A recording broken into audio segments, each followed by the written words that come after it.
இந்த ட்ரோன் தொல்ல பெருந்தொல்லையா மாறிட்டு இருக்கு. யூரோப்பியன் யூனியனுக்கு இல்ல தொல்லையா பண்ணிக்கிறாங்களா? அப்படின்ற கேள்விகள் இருக்கு. ஏன்னா காரணங்கள் இருக்கு. ஜெர்மனி தரப்புல இருந்து அதுவும் ஜெர்மனியோட ஏர்போர்ட் வந்து பார்த்தீங்கன்னா குளோஸ் பண்ணிக்கிறாங்க. அதுக்கான காரணம் ட்ரோன்கள் தென்பட்டதுனால அப்படிங்கிறது போல. இதுக்கு ரஷ்ய அதிபர் விளாடிமிர் புட்டின் அவர்கள் நேத்திக்கு மீட்டிங்லயே வந்து பார்த்தீங்கன்னா இதுக்கும் பதில் சொல்லியிருந்தாரு. அவர் பல விஷயங்கள் பேசியிருந்தாரு. நம்ம நேத்திக்குல சும்மா ஒரு துணுக்கு செய்தி பார்த்தோமா? போன பதிவுல. இப்ப இந்த பதிவுல வந்து பார்த்தீங்கன்னா, அது அவங்களுக்கு அவங்களே என்டர்டெயின் பண்ணிக்கிறாங்க. அ ட்ரோன்கள் வந்து பார்த்தீங்கன்னா, ஃபின்லாண்டுக்கு வந்துருச்சு, ஸ்வீடனுக்கு வந்துருச்சு, அங்க போயிருச்சு, இங்க போயிருச்சுன்னு ட்ரோன்கள் எல்லா பக்கமும் போகும். ஆனா, அத அனுப்பி எங்களுக்கு என்ன பிரயோஜனம்? நாங்கலாம் அனுப்பல. அவங்க அவங்களே என்டர்டெயின் பண்ணிக்கிறாங்க அப்படிங்கிறதோட வந்து பண்ணா, ரஷ்ய அதிபர் விளாடிமிர் புட்டின் அவர்கள் அப்படியே கலாய்ச்சு விட்டு போயிருப்பாரு. இது போல பல விஷயங்கள் சொன்னாரு. நம்ம தனி பதிவுல பார்ப்போம் அவர் பேசுனது. ஆனா, இப்ப ஜெர்மனிக்கு வந்து பார்த்தீங்கன்னா, இது போல உக்ரைன்லயே ட்ரோன் வருது அப்படிங்கிறது போல காத்து காத்து ரஷ்யாலாம் இங்க அனுப்ப மாட்டாங்க. நம்மளே தான் அனுப்பிக்கிட்டா தான் உண்டு அப்படிங்கிறது போல அனுப்பி விளையாட்டு பார்த்துக்கிட்டு இருக்காங்களா? இல்ல அவங்களோட ஏர் டிஃபென்ஸ் சிஸ்டம்ல இது போல சின்ன சின்ன ட்ரோன்கள் வந்தாலும் தென்படுதா இல்லையான்னு செக் பண்ணிட்டு இருக்காங்களா அப்படிங்கிறது தெரியல. எது எப்படியோ யூரோப்பியன் யூனியன்ல இப்போ ஒரு மீட்டிங் நடந்துட்டு இருக்கு. டென்மார்க்ல வச்சு பொலிட்டிக்கல் மீட்டிங் நடந்துட்டு இருக்கு. இதுல பல நாட்டு தலைவர்கள் வந்திருக்காங்க. ஏன் அசர்பைஜான் வந்திருக்கிறாங்க, அல்பேனியா வந்திருக்கிறாங்க. பல நாட்டு தலைவர்கள் உள்ள ஒண்ணு கூடி இருக்கிறாங்க. இவங்களோட ஒற்றுமை உக்ரைனுக்கு ஆதரவா இருக்க போதா இல்லையா? அது அங்க இருக்கக்கூடிய முடிவு. இப்ப அமெரிக்கா அவங்களோட சப்போர்ட் வந்து பார்த்தீங்கன்னா குடுக்க ஆரம்பிச்சிருக்காங்க. டென்மார்க்ல முடிவு வந்துச்சு அப்டின்னா, என்னென்னலாம் நடந்துச்சு அப்டின்னு அதோட சாராம்சம் தனியா பார்த்தலாம். ஆனா இப்போ அமெரிக்க தரப்புலருந்து இன்டெலிஜென்ஸ் டேட்டா நான் தரேன்பா அப்டிங்கிறளவு உக்ரைனுக்கு சொன்னதா, மேற்கு மீடியாக்கள் தரப்புலருந்து தகவல்கள் வந்துகிட்டு இருக்கு. ஏன்னா இந்த மிசைல்லாம் குடுத்தரலாம். ரஷ்ய அதிபர் இதுக்கு முன்னாடியே சொல்லியிருந்தாரு. மிசைல்லாம் உக்ரைனுக்கு குடுத்தரலாம். அது எப்டிங்க பயன்படுத்துவீங்க? அதுக்கான டிவைஸ் எல்லாம் இருக்குதா அவங்ககிட்ட? யூஸ் பண்ண முடியுமா? டெக்னிக்கலா உங்களுக்கு தெரியுமா? உங்க ஆளுங்களே உட்கார்ந்து பர்சனலா பட்டன் அமுத்துனா தான் உண்டு அப்படிங்கிறது போல. ஏன்னா டெக்னாலஜில வேணும். சேட்டலைட் கம்யூனிகேஷன்ல எல்லாமே அது எப்படி வேலை செய்யும் அப்படிங்கிறதோட பல விஷயங்கள் இருக்கு இல்லையா? இப்ப இன்டெலிஜென்ஸ் டேட்டா வந்து பார்த்தீங்கன்னா, அமெரிக்கா குடுப்பாங்க. ஏன்னா யூரோப்னால அந்த அளவுக்கு தர முடியல. ஸோ அமெரிக்கா இன்டெலிஜென்ஸ் டேட்டா மட்டும் தரப்போறாங்க. ஆயுதங்கள் உக்ரைனுக்கு குடுத்தாங்கன்னா, உக்ரைனுக்கு மேற்கு நாடுகள் வாங்கி உக்ரைனுக்கு குடுப்பாங்க. ஸோ இது இங்க இருக்கக்கூடிய டீலு. இதுக்கு எந்தெந்த நாடுகள் போருக்கு இந்த டென்மார்க்ல வச்சு ஒத்துக்க போறாங்க, உக்ரைனுக்கு ஆதரவா அப்படிங்கிறத வெயிட் பண்ணி பார்க்கலாம். என்ன மாரியான உதவிகள அவங்க தரப்போறாங்க அப்படிங்கிறதையும் வெயிட் பண்ணி பார்க்கலாம். ஏன்னா, அமெரிக்காவே ஷட்டவுன் மோட்ல இருக்கு. அவங்க கவர்ன்மெண்ட் ரன் பண்றதுக்கே அவங்ககிட்ட காசு இல்ல. ஃபர்ஸ்ட் பட்ஜெட் பாஸ் ஆகல. அதுக்கே கடன் வாங்கி தான் அவங்க நடத்தணும். அதுவே பெருங்கடன்ல இருக்குறாங்க அமெரிக்கா. இப்ப இந்த சமயத்துல கலிபோர்னியால வேற வந்து பார்த்தீங்கன்னா, ஒரு தீ விபத்து நடந்திருக்கு. இது எப்படி கவர்ன்மெண்ட் ஷட்டவுன்னா ஃபயர் என்ஜினுக்குலாம் காசு போகுமா? கொஞ்ச நாளைக்கு வேலை செய்வாங்க. 1 வருஷம் கிட்ட வந்துருச்சு அப்படின்னா, அவங்களும் வேலை செய்வாங்களா? அப்படின்ற கேள்விகள் இருக்கு.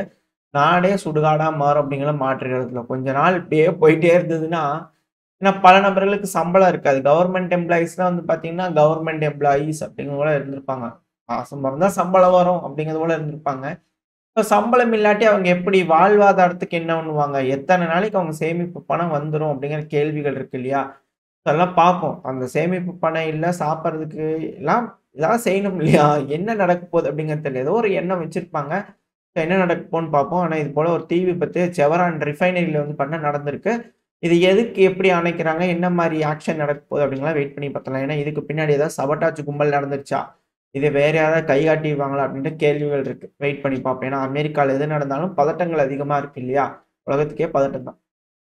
இப்படி இருக்கும் சமயத்துல தான் உக்ரைனோட அதிபரான விளோடிமிர் ஜெலன்ஸ்கி அவர்கள் வந்திருக்கார். ஆமாங்க, நாங்க அமெரிக்கா கிட்ட வந்து ஆயுதங்கள் கேட்டேங்க. கன்ஃபார்ம் பண்ணிக்கிறார். ஆமா நான் கேட்டேன் தான். உண்மதான். டாமகாக் மிசைல் தான் கேட்டேன். ட்ரம்ப் அவர்கிட்ட பேசும்போதே கேட்டேன். லாங் ரேஞ்ச் மிசைல் வேணும். ரஷ்யாவ லாங்கா அட்டாக் பண்ணும் அப்படிங்கிறத கேட்டிருக்கேன் அப்படிங்கிற சொல்லிக்கிறாரு. இதுக்கு அவர் தரப்பு வந்து ஓகே சொன்னாரான்னு கேட்டா, அது மாரி கேள்வி எதுவும் கேட்கல. அதுக்கான பதில் எதுவும் வரல. இவரு கேட்டிருக்காரு. அவ்வளோதான். மேற்கு மீடியாக்கள் இத வச்சு குடுப்பாங்களா? குடுத்தா என்ன நடக்கும்? குடுக்கலன்னா எப்படி நடக்கும்? குடுத்தா இது எப்படி ஆப்பரேட் பண்ணுவாங்கன்னு பல வகையான வியூகங்கள்ல எழுதிக்கிட்டு இருக்காங்க. அது அவங்களோட வேலைய அவங்க சீரும் சிறப்புமா செஞ்சுகிட்டு இருக்காங்க. ஆனா, ரஷ்யா அவங்களோட தொழில்நுட்பம். இப்ப அதே நேரத்துல ரஷ்யா என்னெல்லாம் செய்றாங்க அப்படிங்கிறதையும் மேற்கு மீடியாக்கள் நோட் பண்றாங்க. அதுவும் குறிப்பா உக்ரைனோட மீடியாக்கள், உக்ரைனோட அஃபிஷியல்ஸே கன்ஃபார்ம் பண்றாங்க. அதாவது நம்ம வந்து பார்த்தீங்கன்னா, ரஷ்யா இவ்வளோ தூரம் முன்னேறுறாங்க, அவ்வளோ தூரம் முன்னேறுறாங்கன்னு உக்ரைன் சொல்றத நம்ம சொல்லிட்டு இருக்கோம். அதுக்கே கமெண்ட் செக்ஷன்ல சில நபர்களுக்கு நம்பிக்கை வர மாட்டேங்குது.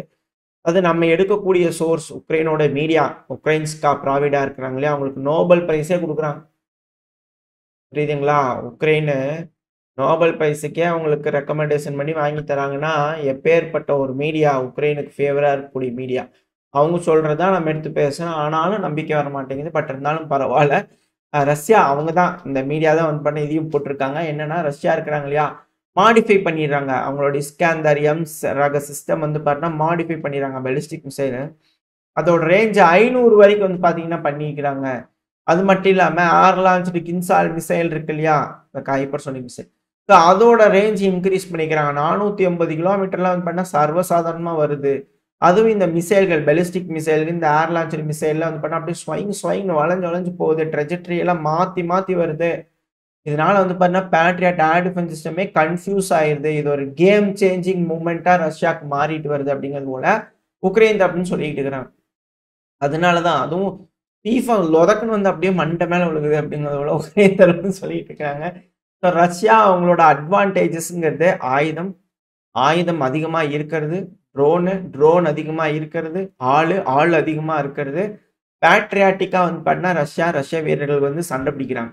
இதத்தான் ரஷ்ய அதிபர் விளாடிமிர் புட்டின் அவர்கள் அந்த மீட்டிங்ல சொன்னார். இது நெறைய விஷயம் சொன்னார் இல்லையா? அதுல ஒரு துணுக்கு செய்தி. இன்னொரு துணுக்கு செய்தி என்ன அப்படின்னா, இந்த வேர்ல்டு சோச்சி பகுதியில நடந்த அந்த மீட்டிங்ல ரஷ்யால வந்து நாங்க வந்து ஆள் புடிக்கிற வண்டி வச்சு போற வரவன்லாம் புடிச்சு வண்டியில ஏத்தி கொண்டு வந்து ஃப்ரண்ட்ல விடுற இது இல்ல இங்க. நீ வேணா போய் பாருங்க ஊர்ல அப்படியே நாங்க புடிச்சுட்டு வரோன்னு. நான் வரேன் என் நாட்டுக்காக வரேன்னு வராங்க, சண்டை பிடிக்கிறாங்க. அதனால முன்னேறிட்டு இருக்கிறாங்க. உக்ரைன்ல அப்படியா? உக்ரைன்ல பேரியர் ஒரு ட்ரூப்னே தனியா ஒரு ட்ரூப் இருக்குதாமா. அந்த ட்ரூப் சரணடையறதுன்னு பார்த்தா அவங்களே கொன்னர்றாங்களாமா. இதனால தான் உக்ரைன்ல அதிகப்படியான உயிர் சேதங்கள் நடக்குது. அவங்க ஆளுங்கள அவங்க தான் அதிகமா கொன்னுக்குறாங்க. நாங்க கிடையாது. அப்படிங்கிறது போல ரஷ்ய அதிபர் விளாடிமிர் புட்டின் அவர்கள் தெளிவா பேசினாரு. அதுல இன்னும் நெறைய விஷயம் சொன்னாரு. நம்ம இத அடுத்தடுத்து நம்ம பார்ப்போம். இந்த விஷயங்கள நம்ம ஆல்ரெடி சேனல்ல சொல்லியிருக்கோம். இது புட்டின் அவர்களே இப்ப வந்து பார்த்தீங்கன்னா, அத ஹைலைட் பண்றாரு. அதாவது உக்ரைனோட ஃப்ரெஷ்ஷா எடுக்கக்கூடிய நபர்கள்லாம் பென்சில்ஸ்ன்னு சொல்றாங்க. அப்படிங்கோல பார்த்தேன். இவங்கள வந்து பார்த்தீங்கன்னா, ஒன் யூஸ் மாரி உள்ள போனியா போனது தான். செத்துரு. இல்லைன்னா ரிட்டர்ன்லாம் வராது. அங்கேயே நில்லு. சரணடையக்கூடாது. அப்படிங்கிறது போல ஏகப்பட்ட விஷயங்கள் இவங்க ரொம்ப சித்திரவதை பண்றாங்க, கொடுமைப்படுத்துறாங்க அப்படிங்கிற பல விஷயங்கள் நம்ம சேனல்ல பார்த்திருப்போம். இது இப்ப வெட்ட வெளிச்சம் ஆயிட்டு இருக்கு. கொஞ்ச நாள்ல இது போல விஷயங்கள்லாம் பரவலா பேச ஆரம்பிக்கும். இதுக்கான ஆதாரங்கள் வர ஆரம்பிக்கும். உக்ரைனே ஒரு நாளைக்கு மேல வைக்க முடியறதில்ல இல்லையா? எந்தெந்த கமாண்டர்ஸ் எந்தெந்த பகுதிகள்ல உக்ரைனோட வீரர்கள சித்திரவதை பண்ணாங்கன்ற விஷயங்கள நம்ம சேனல்ல ஆதாரப்பூர்வமா உக்ரைன் குடுத்தே நம்ம பார்த்தோம். அதுபோல கொஞ்ச நாளுக்கு அப்புறம் எதுவும் வந்தாலும் ஆச்சரியப்படுறதுக்கு இல்ல. ஏன்னா, அந்த அளவுக்கு வர ஆரம்பிச்சுருச்சு. ஏன் ஒரு சைடு இது போல எல்லாத்தையும் வந்து பார்த்தீங்கன்னா, இன்டர்செப்ட் பண்ற ரேட் இன்கிரீஸ் ஆகுது. அவங்க மிசைல்கள், ட்ரோன் எல்லாத்தையும் இன்டர்செப்ட் பண்றாங்க. அவங்களோட ட்ரோன்கள், மிசைல்கள் வந்து பார்த்தீங்கன்னா, உக்ரைனால இன்டர்செப்ட் பண்ண முடியல. பேட்ரியாட்டே கொலாப்ஸ் ஆகுது, கன்ஃப்யூஸ் ஆகுது அப்படிங்கிறது போல உக்ரைன் தரப்புன்னு சொல்றாங்க. ஆளுங்க பிரச்சனை பெருமளவுல இருக்கு. அத நம்ம ஃப்ரண்ட் லைன்ல பார்க்கும்போது பார்க்குறோம். இதுல ஆள் புடிக்கிற வண்டிய கூட வந்து பார்த்தீங்கன்னா, உக்ரைனோட மக்கள் சூறையாட ஆரம்பிச்சுக்கிறாங்க. அந்த விஷயங்கள நம்ம பார்த்தோம். எரிச்சு விட்டுர்றாங்க அப்படிங்கிறது போல இப்போ உக்ரைனோட திருவீராக் பகுதியில இருக்கக்கூடிய அந்த டிசிசி தரப்பு வந்து Facebook போஸ்ட்ல போடக்கூடிய ஒரு விஷயம் தான். லோகோவோட இருக்கு. நீங்க போனீங்கனாலே செக் பண்ணிக்கலாம். இத டிரான்ஸ்லேட் பண்ணிக்க அந்த நேம் போட்டீங்கனாலே அந்த பிரிகேட் கன்சர்ன் டீமுக்கு உங்களுக்கு அந்த இது போடக்கூடிய விஷயங்கள் உங்களுக்கு வரும். ஸோ இதுல அவங்க என்ன சொல்றாங்கன்னா, உக்ரைனோட இதுதான். உக்ரைன் தரப்பு இருந்து குடுக்கக்கூடிய ஒரு விஷயம் தான். இவங்க என்ன சொல்றாங்கன்னா, ஒருத்தங்க டிசிசி எம்ப்ளாயி 2 பேத்த கத்தி எடுத்து சொதக்குன்னு குத்திட்டு போயிட்டாங்க. அவன தேடிட்டு இருக்கிறோம், புடிச்சிருக்கோம் அப்படிங்கிறதோட சொல்லிட்டு இருக்கிறாங்க. அதாவது டிசிசி எம்ப்ளாயீஸ் ராணுவத்துக்கு வா அப்படின்னு வெத்தல வாக்கு வச்சு கூட்டிட்டு போகக்கூடிய அந்த ராணுவத்துக்கு வாங்க போலாம் அப்படின்னு கூட்டிட்டு போகக்கூடிய நபர்களை கொல்றாங்கன்னா மக்கள்.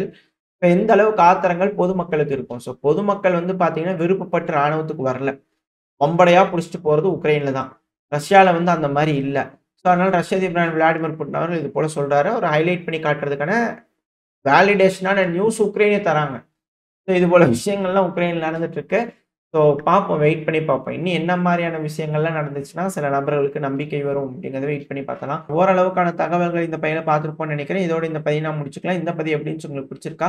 பிடிச்சுன்னா லைக் பண்ணிட்டு உங்க ஃப்ரெண்ட்ஸ் நம்மளோட ஷேர் பண்ணிக்கோங்க. அது கூடவே மறக்காம இந்த பதிவை பத்தி உங்களோட கருத்துக்கள கமெண்ட் செக்ஷன்ல சொல்லுங்க. இந்த பதிவு நல்லா இருக்கும்னு நம்பிக்கையில அடுத்த பதிவுல உங்கள சந்திக்கிறேன். அது வரைக்கும் ஸ்டே சேஃப். By by.